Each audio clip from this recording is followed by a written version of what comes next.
24 October 1942 ମସିହାରେ ଜନ୍ମଗ୍ରହଣ କରିଥିବା ନିକଟରେ ବିବାହ ବନ୍ଧନରେ ବାନ୍ଧି ହୋଇଥିବା ଆପଣମାନଙ୍କର ପ୍ରିୟ ଅଭିନେତା ଜ୍ୟୋତି ରଞ୍ଜନ ନାୟକ।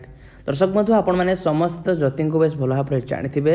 ଆଜି ଆମେ ଜାଣିବା ଯେ ସେହି ଜ୍ୟୋତିଙ୍କର ଘର ପରିବାର ତାଙ୍କର ସମ୍ପତ୍ତି କେତେ।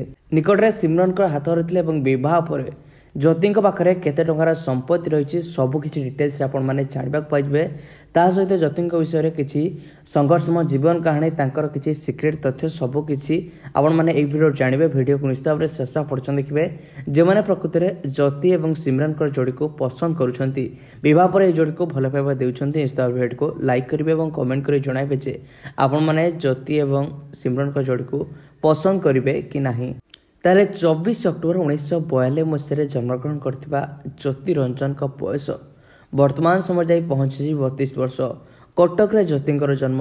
ସେ ଗୋଟିଏ ରିଆଲିଟି ଶୋ ଜରିଆରେ ଫିଲ୍ମ ଜଗତରେ ପାଦ ଥାପିଥିଲେ ଏବଂ ଆଜିର ଦିନରେ ଜଣେ ସଫଳ କଳାକାର ଭାବରେ ବେଶ୍ ଲୋକପ୍ରିୟତା ହାସଲ କରିଛନ୍ତି।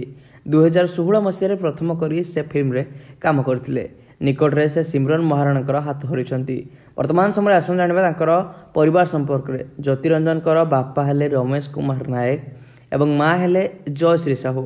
ଦର୍ଶକ ବନ୍ଧୁ, ତା ସହିତ ମଧ୍ୟ ତାଙ୍କ ରିଲେଟିଭ୍ ଅଙ୍କିତ କୁମାର ନାୟକ, ଯାହାକୁ କି ସେ ନିଜ ଭାଇ ପରି ମଧ୍ୟ ଭଲ ପାଇବା ଦେଇଥାନ୍ତି। ଜ୍ୟୋତି ରଞ୍ଜନ ମଧ୍ୟ 2022 ମସିହାରେ ତରଙ୍ଗ ସିନେ ଉତ୍ସବ ଆୱାର୍ଡ଼ ମଧ୍ୟ ହାସଲ କରିଛନ୍ତି। ତା ସହିତ ସେ ମଧ୍ୟ ନିଜ କ୍ୟାରିୟରରେ ଅନେକ ସଫଳତା ହାସଲ କରିଛନ୍ତି। ସେ ନିଜ କ୍ୟାରିୟରରେ ପିଲାଟି ବେଳରୁ ତାଙ୍କର ଆକ୍ଟିଂ ପ୍ରତି ଆଗ୍ରହ ରହିଥିଲା ଏବଂ ଅନେକ ଗୁଡ଼ିଏ ଆକ୍ଟିଂ ଶୋରେ ମଧ୍ୟ କାମ କରିଥିଲେ ଏବଂ ପରବର୍ତ୍ତୀ ସମୟରେ ଏକ ରିଆଲିଟି ଶୋରେ ଭାଗ ନେଇଯାଇଥିଲେ ଏବଂ ସେ ମଧ୍ୟ ବିଜୟ ହାସଲ କରିଥିଲେ। କଲର୍ସ ଟିଭିରେ ଯେଉଁ ରିଆଲିଟି ଶୋ ପ୍ରକାଶ ପାଇଥିଲା ଏବଂ ପରବର୍ତ୍ତୀ ସମୟରେ ସେ ଫିଲ୍ମରେ କାମ କରିବା ଆରମ୍ଭ କରିଥିଲେ।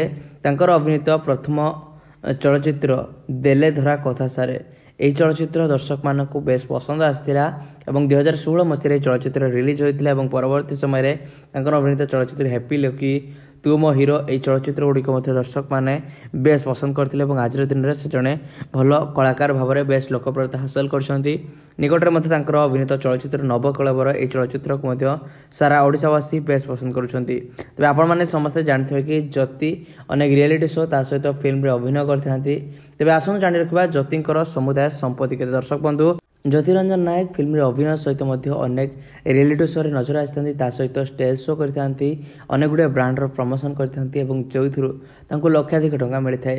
ଗୁଗଲ ୱିକିପିଡ଼ିଆ ରିପୋର୍ଟ ମୁତାବକ ତାଙ୍କର ସମୁଦାୟ ସମ୍ପତ୍ତିର ମୂଲ୍ୟ ପାଖାପାଖି 2 କୋଟିରୁ